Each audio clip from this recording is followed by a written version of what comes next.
सम्माननीय महापौर मैडम और अपोजिशन लीडर, ये दोनों भी मैं शुक्रगुजार हूँ कि महिला सम्मान में मुझे यहाँ से बोलने की आपने इजाज़त दी। ये जो विषय है ये मैं मानती हूँ कि मालेगांव की तारीख में पहली बार हो रहा है। मालेगांव शहर जो है वो गरीब बस्ती मजदूरों का शहर।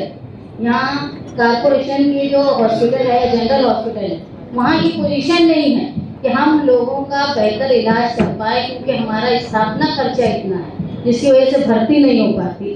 और जो ट्रीटमेंट गरीब लोगों को मिलना चाहिए कारपोरेशन के हॉस्पिटल से, वो हम उपलब्ध नहीं कर पाते। इसमें ऐसा होता है कि जो लोग प्राइवेट हॉस्पिटल्स में जाते हैं, चाहे आयुष्मान भारत या महात्मा ज्योतिबा फुले से फ़ायदा उठाने के लिए उन पर प्राइवेट हॉस्पिटल परसेंटेज दे देते हैं, 10%, 20%। तो गरीब लोगों पर एक भार आता है, बहुत से लोगों को तकलीफ होती है।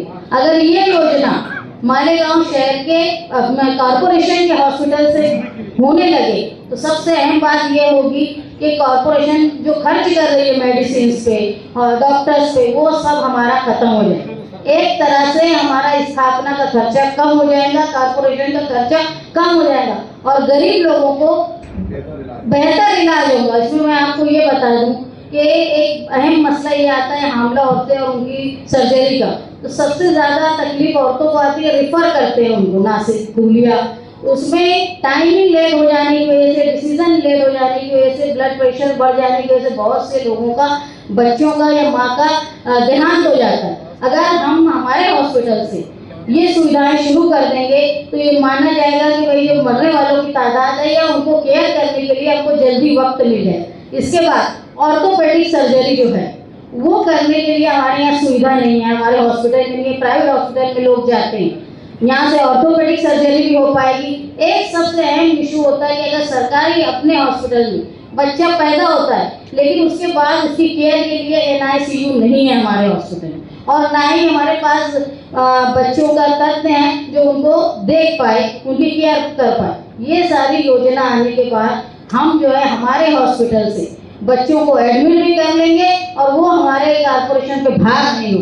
दूसरा ये कि जो छोटी छोटी सर्जरी होगी, जनरल सर्जरी, चाहे वो पित्त की सर्जरी हो, स्टोन की सर्जरी हो, ये सब भी हमारे यहाँ नहीं होता। लेकिन जब ये आयुष्मान भारत और महात्मा ज्योतिबा फुले आरोग्य योजना है वो शुरू होते ही हम ये भी सुविधा हमारी कॉर्पोरेशन से दे पाएंगे। और मैं मानती हूँ कि ये शुरू हो जाने के बाद से जो लोगों को यहाँ से भेजा जाता है, रेफर किया जाता है, वो बड़ी मुश्किल खत्म हो जाएगी। प्राइवेट हॉस्पिटलों में जो लोगों को ठग के पैसे लिए जाते हैं 10%, 20%, वो भी बंद हो जाएगा।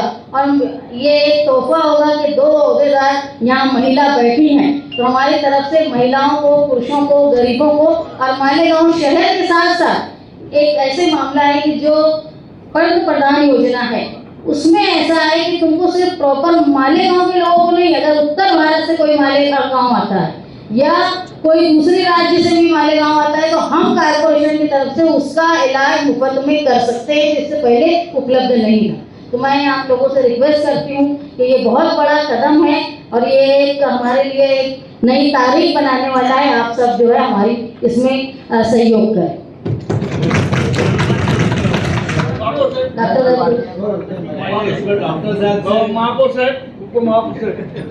आपली खरोखर मनापासून हृदयापासून तुमचं अभिनंदन करतो। पण मी त्याचबरोबर ही योजना लागू करण्याच्या काही अटी शर्ती शासनाच्या असतील त्या संदर्भात माहिती मिळाली तर आपल्याला म्हणजे आश्वासित होईल। मेरा विषय था पूछो क्या आपण आता या योजना लागू करताना आपल्याला काही शासनाच्या परवानगी घ्यावी लागतात। इसमें ऐसा है ये दोनों योजना जो है मैं बता रही हूँ वो उनके पास मालूमात इसलिए नहीं होगी तो प्रशासन की तरफ से नहीं आया, वो विषय मेरा है इसलिए वो प्रशासन की तरफ से नहीं आया है। तो मैं बताती हूँ कि मैं जब ये विषय रखी तो मैंने कुछ समझा है। इसमें पहला ये है कि 30 बेड का हॉस्पिटल चाहिए। उसके बाद एक जो प्रॉब्लम आप समझ रहे हो कि हमारे पास डॉक्टर्स नहीं, हम ऑन कॉल डॉक्टर भी ले सकते हैं, हम विजिटर डॉक्टर भी ले सकते हैं। इसलिए और हमारा एरिया ऑफ दी हॉस्पिटल जो है वो दूसरे प्राइवेट हॉस्पिटलों से बहुत ज़्यादा। आज मालेगांव शहर में 17 हॉस्पिटल ऐसे जहाँ ये योजना चल रही, वो उसके मुकाबले में हमारा हॉस्पिटल कॉर्पोरेशन का ज़्यादा कैपेबल है। और इसमें एक खास बात मैं बता दूं कि आपके ठहराव के बाद मंजूरी में प्राइवेट हॉस्पिटलों को जो फ्लेक्सिबिलिटी नहीं होती वो हमारे साथ हो।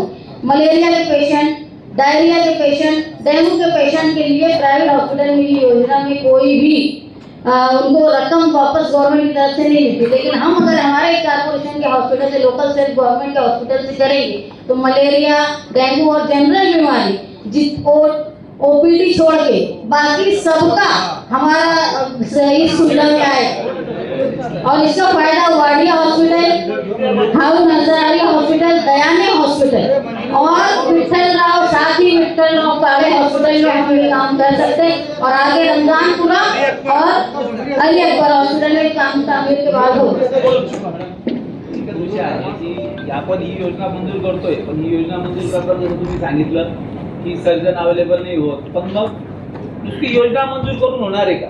याच्यामध्ये त्या सुविधा बी असायला हव्या, सर्जन असायला हवे, ते इक्विपमेंट असायला हवे, ओटी चांगला असायला हवे, जसं बालरोग तज्ञ असायला हवं। याच्या पण अपॉइंटमेंट आपण महापालिकेतर्फे केली पाहिजे। एक बार ये सुन लो, हमें सवाल आपको समझ गए। पहिले एक बात, जर सुविधा द्यायला आपल्याकडे जर तेवढे तज्ञ अधिकारी नसतील, म्हणजे आरोग्य अधिकारी किंवा डॉक्टर्स नसतील, बालरोग तज्ञ नसतील, तेवढे ओटी कॅपेबल नसतील, तर आपण त्या सुविधा देऊ शकत नाही। माझं फक्त महापौर मॅडम कडनं प्रशासनाला एवढं सांगणं आहे की या सुविधा लवकरात लवकर पहिले उपलब्ध करण्यात नहीं, याव्या। अपने जो हॉस्पिटल है जो उसके ओटी है वो कैपेबल है।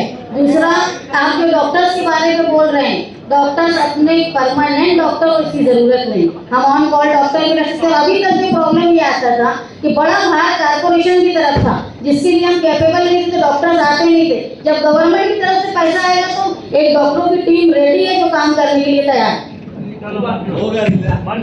विषय लागला आहे, हे हरकत नाही, फक्त याची काळजी घ्या की जसं तुम्ही पहिले सांगितलं, एक मिनिट जरा। अरे नाम लिखाओ, 5 अच्छे बंदे।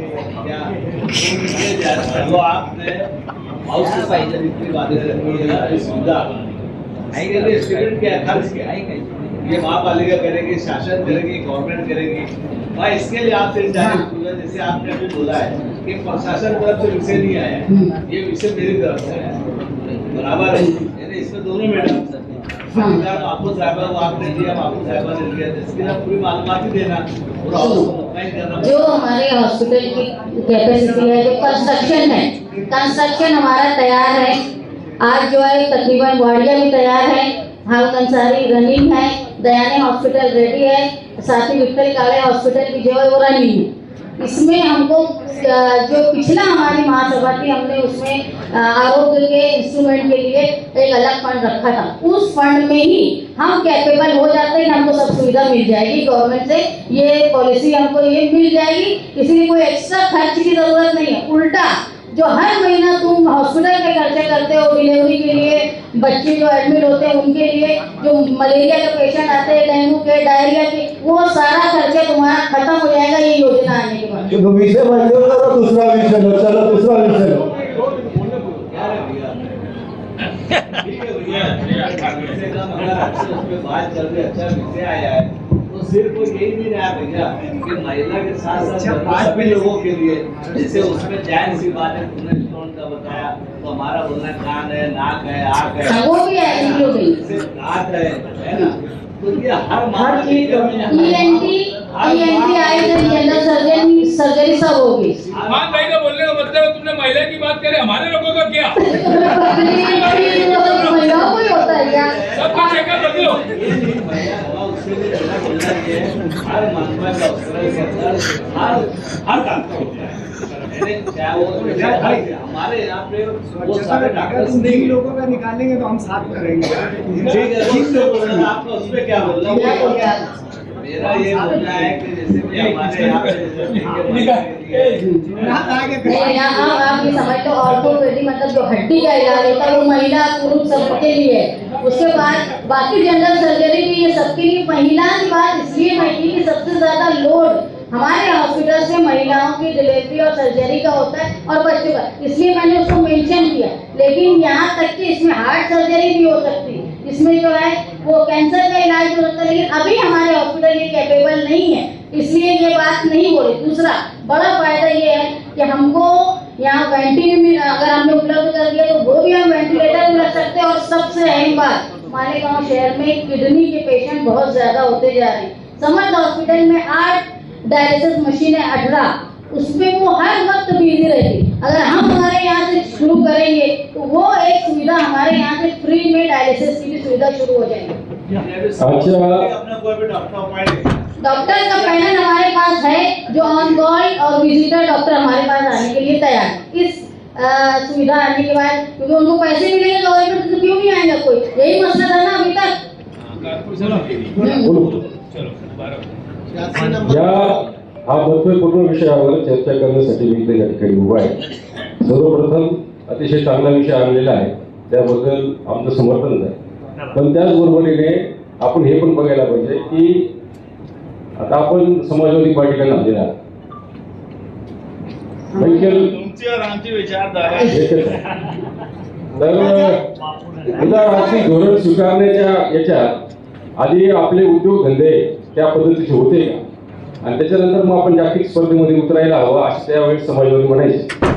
आता ती परिस्थिती आहे की मालेगाव कॉर्पोरेशनचे जे हॉस्पिटल आहे ते हॉस्पिटल त्या पात्रतेचे आहेत का, हा पहिला प्रश्न।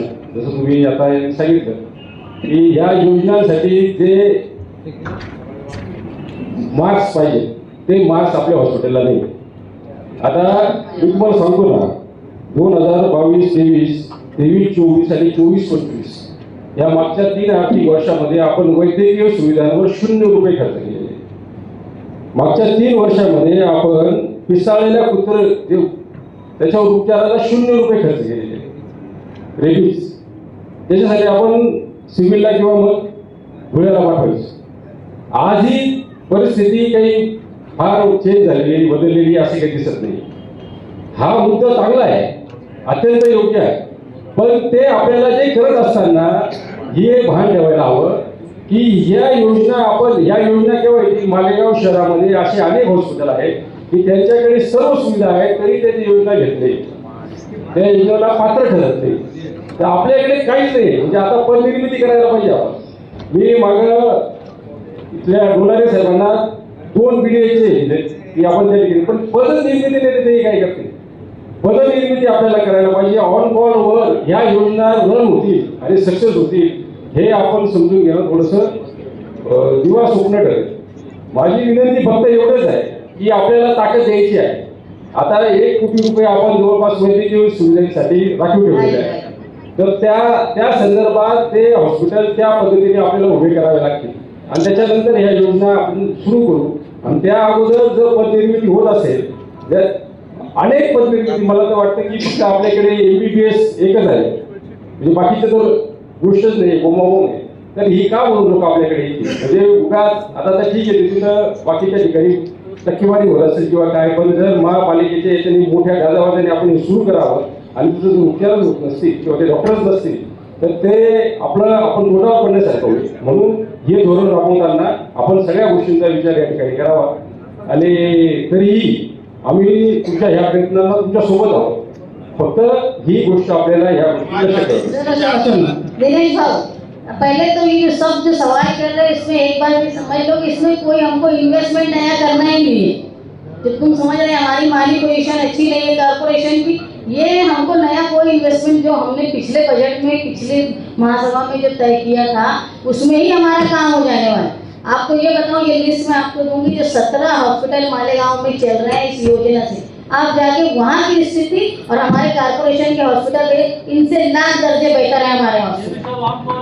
और तुमको कोई अपॉइंट नहीं करना है परमानेंट डॉक्टर, ये सब विजिटर डॉक्टर रहेंगे, ये आएंगे देखेंगे और जब उनको हेल्दी पेमेंट मिलेगा तो वो बराबर आएंगे। ये बात सही है कि कोई अच्छा काम करने जाएंगे तो उसमें तकलीफ आएगी, लेकिन हमको मिलकर उसको हल करना है। आप ऑब्जेक्शन के साथ सपोर्ट कर रहे हैं, उसका शुक्रिया। महापौर साहब, उपमहापौर साहबाने जो विषय लाया है बहुत अच्छा विषय है, आरोग्य का विषय है। और इसमें मेरी एक ऐसा कहना है, नागरी आरोग्य केंद्र और उप आरोग्य केंद्र है, यहाँ पे IV जो सलाइन देना और इंजेक्शन ये चालू करना चाहिए। जो छोटी छोटी बीमारियाँ होती है वो सिर्फ जो नागरी आरोग्य केंद्र है उसमें सिर्फ गोलियाँ दी जाती है। तो मेरा ये कहना है कि डॉक्टर साहब से कह के नागरी आरोग्य उप आरोग्य केंद्र में IV सलाईन देणे आणि इंजेक्शन देणे ही सुविधा चालू करण्यात येईल. ठीक है, एक गाड़ी से मंजूर होता है. कुछ बोला जाते थे आरोग्य विषय जास्ती माने महापौर यांच्या शिफारशीने